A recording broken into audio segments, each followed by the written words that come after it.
TV digital exclusive గా చూస్తున్నాం. ఇటు ఉక్రెయిన్ లో రష్యా భీకరంగా ప్రతీకార దాడులకు దిగుతూనే ఉంది. దాదాపు 24 గంటల నుంచి కూడా అక్కడ యుద్ధాలు కొనసాగిస్తూనే ఉంది రష్యా. ఇటు దీనికి సంబంధించి కూడా మనం బిగ్ బ్రేకింగ్ చూస్తున్నాం. ఇటు ప్రస్తుతం ఉక్రెయిన్ లో రష్యా బ్లడ్ బాత్ చేస్తుందని చెప్పుకోవాలి. 24 గంటలుగా కూడా మిసైళ్లతో అయితే వర్షం కురిపిస్తుంది. నెక్స్ట్ లెవెల్ కు యుద్ధం చేరినట్టే అని చెప్పుకోవాలి. ఇటు ఉక్రెయిన్ లోని దాదాపు 1000 కిలోమీటర్ల మేర చొచ్చుకెళ్లిన రష్యా దీనికి సంబంధించి కూడా ఇప్పుడు ఉక్రెయిన్ లో ఒక యుద్ధము వాతావరణం నెలకొందని చెప్పుకోవాలి. ఇటు ఏకంగా 472 డ్రోన్లతో అయితే ఇటు రష్యా ఉక్రెయిన్ పై అయితే దాడులు చేస్తూ ఉంది. ఇటు 24 గంటల్లోనే దాదాపు 1430 మంది ఉక్రెయిన్ సైనికులను చనిపోయినట్లు కూడా ఇటు రష్యా రక్షణ శాఖ మంత్రి ప్రకటన అయితే విడుదల చేశారు. ఇటు అధికారికంగా కూడా ఒక పోస్ట్ ని రిలీజ్ చేశారు. ఎవరెవరైతే ఈ దాడుల్లో చనిపోయారు అనే వాళ్ళ పోస్టులన్నింటినీ కూడా ఇటు రష్యా అయితే రిలీజ్ చేసింది. సో ఉక్రెయిన్ లో దాదాపు 24 గంటల్లోనే మేము 1430 మందిని చంపాము అంటూ కూడా ఉక్రెయిన్ సైనికుల్ని చంపాము అంటూ కూడా రష్యా చెప్తోంది. ఇటు ఉక్రెయిన్ లోని 1000 కిలోమీటర్ల మేర చొచ్చుకెళ్లింది రష్యా. ఇటు ఏకంగా 472 డ్రోన్లతో అయితే అటాక్ కి పాల్పడింది. బాలిస్టిక్ హైపర్సోనిక్ మిసైళ్లతో వేట మొదలుపెట్టింది రష్యా. ఇటు అదే రేంజ్ లో కూడా ఉక్రెయిన్ బదిలిస్తుందని చెప్పుకోవాలి. సో ఉక్రెయిన్ అంతటా కూడా ప్రెసెంట్ రెడ్ అలర్ట్ అయితే కొనసాగుతూ ఉంది. మనం చూసుకోవచ్చు, మొన్న ఏదైతే ఇటు ఉక్రెయిన్ కి సంబంధించి ఇటు రష్యాపై దాడి జరిగిందో ఆ దాడికి ప్రతీకార చర్యగా అయితే ప్రస్తుతం ఉక్రెయిన్ లో రష్యా కూడా ఈ విధంగానే దాడులు చేస్తూ ఉంది. ఇటు 24 గంటల్లోనే మేము ఇంతమందిని హతమార్చాము అంటూ కూడా ఇటు అధికారికంగా అయితే రష్యా ఒక ప్రకటన అయితే విడుదల చేస్తుంది. 24 గంటల్లో 1430 మంది కూడా ఈ దాడుల్లో చనిపోయారు అంటూ కూడా చెప్పుకొస్తుంది. ఇటు ఉక్రెయిన్ ఆయుధాలని భారీగా ధ్వంసం చేశామంటూ కూడా రష్యా చెప్తూ ఉంది. ఉక్రెయిన్ లో దాదాపు 1000 కిలోమీటర్ల మేర చొచ్చుకెళ్లిన రష్యా ఏకంగా 472 డ్రోన్లతో అయితే అటాక్ చేస్తోంది. ఇటు బాలిస్టిక్ హైపర్సోనిక్ మిసైళ్లతో అయితే ప్రస్తుతం అక్కడ వేట కొనసాగిస్తుంది. రష్యాకి ధీటుగా కూడా ఇటు ఉక్రెయిన్ కూడా అదే పనిలో యుద్ధానికి అయితే వాళ్ళు కూడా బదులిస్తూ ఉన్నారు. అదే రేంజ్లో ఇటు ఉక్రెయిన్ ఏ విధంగా అయితే ఇటు రష్యాలో దాడులు చేస్తుందో దానికి ధీటుగా ఇటు ఉక్రెయిన్ కూడా అలాగే బదిలిస్తుందని చెప్పుకోవాలి. సో మొత్తంగా ఉక్రెయిన్ అంతటా కూడా ఒక రెడ్ అలర్ట్ కొనసాగుతుందని చెప్పుకోవాలి. ఎక్కడికక్కడ రోడ్ల మీద కూడా మనం చూసుకోవచ్చు, అక్కడ దానికి సంబంధించిన అన్నీ కూడా వెళ్తూ ఉన్నాయి. ఇటు మరోవైపు ఇటు మిసైల్స్ దూసుకు వెళ్తున్న దృశ్యాలు కూడా చూడొచ్చు. ఇటు ఈ ఉక్రెయిన్లో ఏదైతే రష్యా దాడులు జరిపిందో ఆ దాడుల్లో ఎంతమంది మరణించారు అనే పోస్ట్ని కూడా ఇటు రష్యా అధికారికంగా ఒక ప్రకటనను కూడా రిలీజ్ చేసింది. ఇటు దానికి సంబంధించిన పిక్చర్స్ని కూడా అధికారికంగా వెలువడించిందని చెప్పుకోవాలి. సో మొత్తంగా ప్రస్తుతం ఉక్రెయిన్లో అయితే ఒక రెడ్ అలర్ట్ కొనసాగుతూ ఉంది. ఇటు యుద్ధాలకి సంబంధించి రష్యా అలాగే ఉక్రెయిన్ ఒకరికొకరు ప్రతీకార దాడులు చేసుకుంటూనే ఉన్నారు.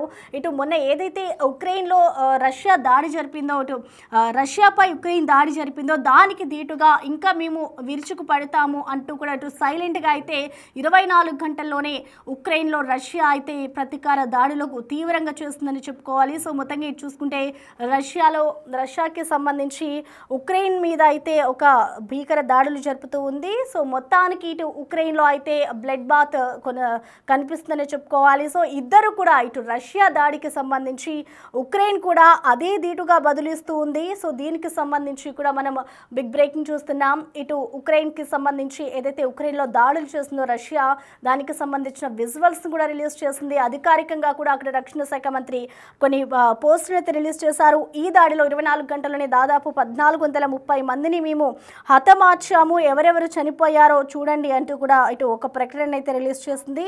సో వీటన్నిటిని కూడా మనం చూసుకోవచ్చు. ఇది ఉక్రెయిన్ కూడా ఇటు రష్యా ఏదైతే దాడులు చేస్తుందో దానికి అదే రేంజ్లో కూడా ఇటు ఉక్రెయిన్ కూడా బదిలిస్తూ ఉంది. సో ప్రజెంట్ ఉక్రెయిన్ అంతటా కూడా రెడ్ అలర్ట్ అయితే కనిపిస్తున్న సిచ్యువేషన్ మనం చూస్తున్నాం.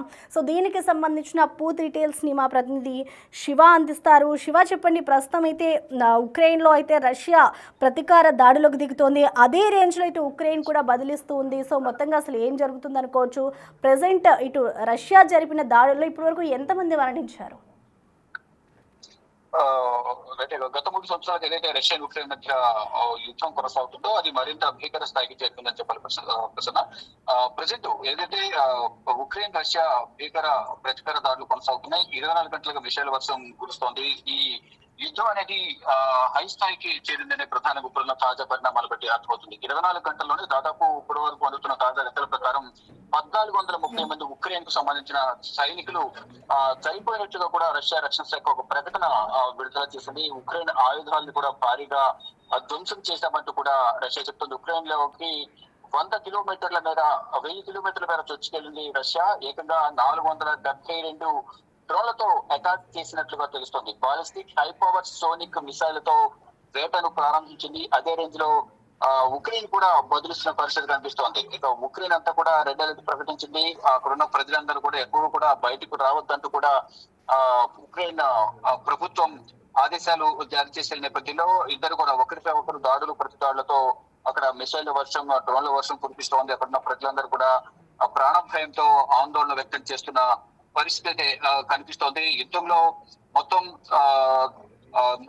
అనేక మంది రష్యాకు సంబంధించిన సైనికులు కానీ ఇటు ఉక్రెయిన్ సంబంధించిన సైనికులు ఇటు దాడులు ప్రతిదాడులో పాల్గొంటూ ఉన్నారు. మొత్తం 9,90,800 మంది రష్యన్ సైనికులు మరణించారని, అందులో 1100 మంది సైనికులు గత 24 గంటలు మరణించారని కూడా పేర్కొన్నారు. ఇక తమ దాడిలో రష్యా 10,881 ట్యాంకులు, 22,671 సాయుధ పోరాట వాహనాలు, 50,607 ఇంధన ట్యాంకులు, అలాగే 28,622 23 ఫిరంగి వ్యవస్థలు, అలా ప్రతి ఒక్కటి కూడా 1,402 బహుళ ప్రయోగ రాకెట్ వ్యవస్థలు, 1,176 వైమానిక రక్షణ వ్యవస్థలు, 384 విమానాలు, 41 యుద్ధ విమానాలు, 336 హెలికాప్టర్లు, మొత్తం 38,000కు పైగా డ్రోన్లు, 28 నౌకలు, ఒక జలాంతర్గామి కోల్పోయిందనేది కూడా ఉక్రెయిన్ జనరల్ స్టాఫ్ తెలిపారు. అంటే రష్యా కూడా ఉక్రెయిన్ చేసిన దాడుల వల్ల ఇప్పటి వరకు మనం చెప్పిన ఇవన్నీ కూడా అనేక పెద్ద మొత్తంలో నష్టపోయింది అనేది కూడా ఉక్రెయిన్ జనరల్ స్టాఫ్ చెప్తోంది. ఇటు రష్యా కూడా ప్రతిగా మేము కూడా దాడి చేసాం, మా దాడిలో ఉక్రెయిన్ కూడా భారీగా నష్టపోయిందని చెప్తున్నారు. అంటే ఒకరితో ఒకరు దాడులు చేసుకుంటున్న నేపథ్యంలో భారీగా ఇరువైపులా కూడా ప్రాణ నష్టం జరుగుతోంది.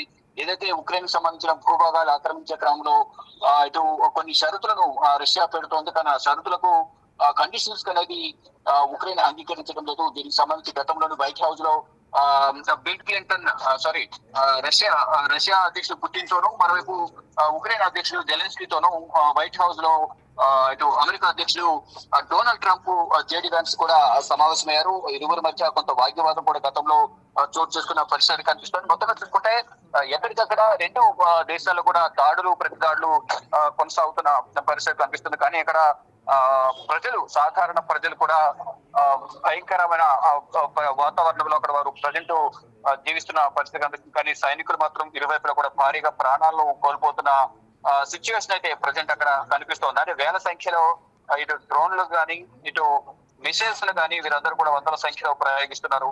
ఇరువైపులా కూడా తీవ్రమైన నష్టం అయితే వాటిల్లుతుంది. ఇటు ఆర్థికంగాను ఇటు ప్రాణ నష్టం కూడా జరుగుతుంది. దీని ద్వారా ప్రజలందరూ కూడా భయకంపితులై ఎవరు కూడా బయటకు రావాలంటేనే భయపడుతున్నారు. ఈ నేపథ్యంలోనే రెడ్ అలర్ట్ కూడా అక్కడ ప్రధానంగా ఉక్రెయిన్ ప్రభుత్వం ఆదేశాలు జారీ చేసిన రెడ్ అలర్ట్ ఎవరు కూడా బయటకు రావద్దంటూ కూడా చెప్తున్నారు. ఇక ఇరువైపులా కూడా అంటే యుద్ధ సామగ్రికి సంబంధించిన క్షిపణులు, డ్రోన్లు అన్ని వైమానిక స్థావరాలు అన్ని కూడా మేము కూడా దాడి చేయడం ద్వారా ఇటు రష్యా నష్టపోయింది, ఇటు రష్యా దాడి చేయడం ద్వారా ఉక్రెయిన్ కూడా నష్టపోయింది. అందుకే ఇరు వర్గాలు కూడా అధికారికంగా ఒక ప్రకటనలు అయితే విడుదల చేసిన పరిస్థితి కనిపిస్తుంది. 24 గంటలను ఉక్రెయిన్ కి సంబంధించిన 1,430 మంది సైనికులు చనిపోయారు. ఈ నష్టం అనేది మరింత ఎక్కువగా ఉండే అవకాశం ఉందని కూడా రష్యా చెప్తోంది. ఇటు ఉక్రెయిన్ కూడా రష్యాపై దాడులు చేసాము, అక్కడ కూడా ప్రాణ నష్టం కానీ అతి నష్టం కూడా భారీగా జరిగిందని చెప్తున్నారు. అంటే ఏ ఒక్కరు కూడా వెనక్కి తగ్గే పరిస్థితి ప్రజెంట్ కనిపించలేదు. అంటే ఇంత పెద్ద మొత్తంలో ఇప్పుడు రష్యా దాడి చేయడానికి ప్రధాన కారణం గత సంవత్సరంన్నర కాలంగా కూడా ఒక ప్లాన్ ఇంప్లిమెంట్ చేసింది ఉక్రెయిన్. ఆ ప్లాన్ ఇంప్లిమెంట్ చేసి స్థానికంగా ఉన్న ట్రక్ డ్రైవర్స్ లో కొన్ని డ్రోన్స్ ఏవైతున్న డ్రోన్స్ ద్వారా వీరు రష్యాకు సంబంధించిన 40 విమానాలను ధ్వంసం చేసింది. దీనికి దాడి అనేది ప్రతీకార దాడి చాలా దారుణంగా అవుతుందని కూడా రష్యా అధ్యక్షుడు పుతిన్ తెలియజేశారు. దాంట్లో భాగంగానే 24 గంటలకు కూడా ఈ దాడులు ప్రతి దాడులు కొనసాగుతున్నాయి. దీంట్లో ఉక్రెయిన్ సంబంధించిన దాదాపు 1,430 మంది చనిపోయారు. ఇంకా మరికొంతమంది కూడా చనిపోయినట్టు కూడా కొంత సమాచారం అయితే ఉందో. దీనికి సంబంధించి అధికారిక సమాచారం తెలియాలి. మొత్తంగా చూసుకుంటే దాడులు ప్రతి దాడులతో యుద్ధ వాతావరణం నుంచి మరింత భీకర స్థాయికి చేరిందని చెప్పాలి. Right Shiva, thank you.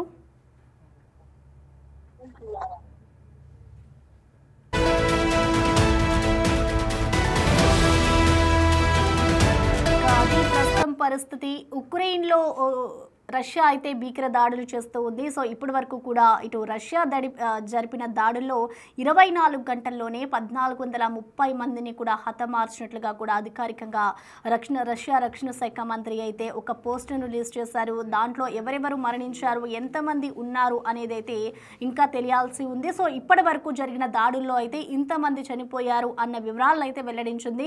So చూడాలి మరి ఇంకా మున్ముందు ఇటు ఉక్రెయిన్ అలాగే రష్యా ఇద్దరు కూడా ఏ విధంగా దాడులకు పాల్పడతారు. ఇప్పటికే ఈ దాడులు భీకరంగా జరుగుతున్నాయని చెప్పుకోవాలి. సో మొత్తంగా ఇటు ఉక్రెయిన్లో ఒక బ్లడ్ వాతావరణం కనిపిస్తుందని చెప్పుకోవాలి, బ్లడ్ బాత్ కనిపిస్తుందని చెప్పుకోవాలి. సో మొత్తంగా ఇటు 472 డ్రోన్లతో అయితే ఇటు రష్యా అటాక్ చేసింది. ఇటు మిసైళ్లతో భారీ వర్షం కురిపిస్తుంది, మిసైళ్ల వర్షం అక్కడ కనిపిస్తుందని చెప్పుకోవాలి. ఇటు ఉక్రెయిన్ కూడా ఇటు రష్యా జరిపిన దాడులకి సంబంధించి అదే ధీటుగా సమాధానమిస్తూ వస్తుంది.